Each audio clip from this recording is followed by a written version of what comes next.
put him. She had seen the open stone and drawn the only conclusion that made sense to her in that moment. Peter and John ran. John arrived first.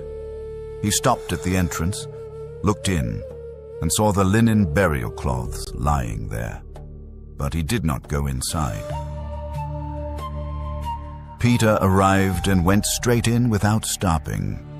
The burial cloths. Over the next 40 days, the risen Jesus appeared to more than 500 witnesses. He walked through locked doors. He ate breakfast on a beach.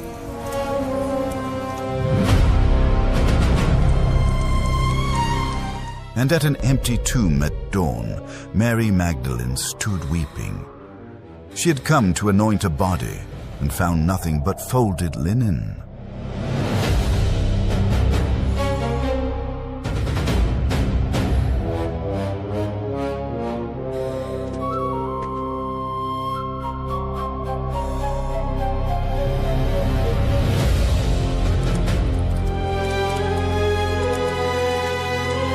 Three days of grief collapsed in a single word.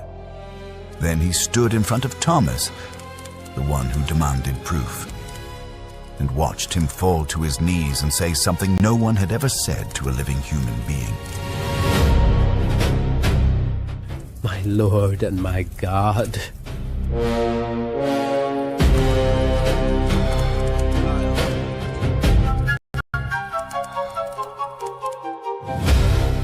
But the most staggering moment does not happen in a garden or a locked room or on a beach. It happens 50 days after the crucifixion, in the same city, before the same people who handed him over to be killed. This is the true story of the resurrection of Jesus, and what happened after the stone was rolled away.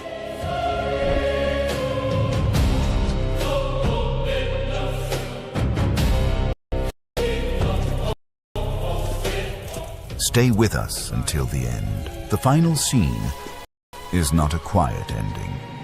It is the beginning of something that would reach every nation on earth. Now, let's begin. Early Sunday morning, before sunrise, Mary Magdalene and several other women set out for the tomb on the outskirts of Jerusalem. They carried spices to anoint the body of Jesus. Jewish burial custom required this preparation. As they walked, they talked through one practical problem. Who will roll the stone away from the entrance of the tomb? The stone was large and heavy. None of them could move it alone. They kept walking anyway.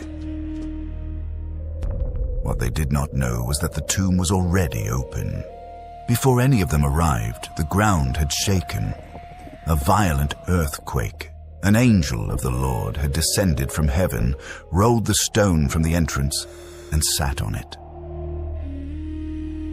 His appearance was like lightning, his clothing white as snow. The Roman soldiers posted to guard the tomb shook with terror and fell to the ground like dead men. Mary was moving faster than the others. She arrived first while it was still dark. She saw the stone rolled away and the soldiers on the ground. She turned and ran back toward the city to find Peter and John. The other women arrived shortly after. They stepped inside. The body was gone. Two men in gleaming white stood before them. The women bowed their faces to the ground in fear. Why do you look for the living among the dead? Do not be afraid. I know you are looking for Jesus, who was crucified. He is not here. He has risen, just as he said. Come and see the place where he lay. Then go quickly and tell his disciples, he has risen from the dead. They left trembling, afraid and yet filled with a joy they had no category for. They ran.